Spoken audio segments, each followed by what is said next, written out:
An event is triggered by a series of events. Now, in the short documentary, we will unveil the trigger of this event and the aftermath of the Declaration of Independence. In April 5, 1764, the British Parliament just passed the Modified Sugar Act and the Molasses Act. This was in fact a tax law that was enforced by the British to pay the war debt caused by the French and Indian War. With modified version of these acts, this extended the time period and also enforced it a bit more than last time. This made all of the products made by Great Britain to be greatly cheaper than the ones from French West Indies. Rum and other products that relied on non-British products took a lot of damage, because before, rum was made from molasses and French molasses was cheap. Colonists started to complain more and more, and people started to get disgruntled by the fact that they were paying a lot of more tax on these ridiculous things. Also, the colonists thought that it was their rights that was being invaded, being that they could not trade with other nations freely. Now, because of this, smuggling became a huge part of colonists' life. Later on, in the 1770s, fighting started to break out between the American militias, also known as Minutemen, and the Redcoats. The American militias were called Minutemen because they had to get ready very quickly in order to attack the Redcoats. The Redcoats, which were the nickname given to Great Britain soldiers due to their uniform being comprised out of red and white.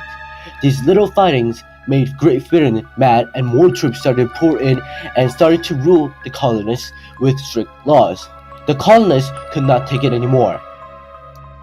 The Second Continental Congress came together after the Redcoats stormed into Boston once again. The colonists grouped together once again to form the Second Continental Congress. This will have a great impact on Great Britain because the Declaration of Independence comes right from this Congress. However, even though the Congress sent out a petition to the King George III saying that they will be still loyal to the crown, the king refused it and declared that American colonists were a rebel. After the king refuses to recognize America's attempts to have a peaceful resolution, the people of American colonies had enough and declared independence. In June 7, 1776, Richard Henry Lee was the first man to propose to Congress about Declaration of Independence. However, during this era, the colonists were subtle to accept his proposal and delayed it. However, the Congress drafted Thomas Jefferson to write the Declaration of Independence. As Thomas Jefferson wrote the Declaration of Independence, Benjamin Franklin, the American's first diplomat, and John Quincy Adams both revised Thomas Jefferson's Declaration of Independence.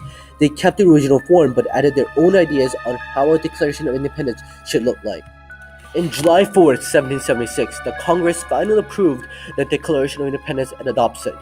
After it was announced, the British tried to hide it and tried their best to dismiss it as a joke. Also, the British government pointed out mistakes that the Declaration of Independence had.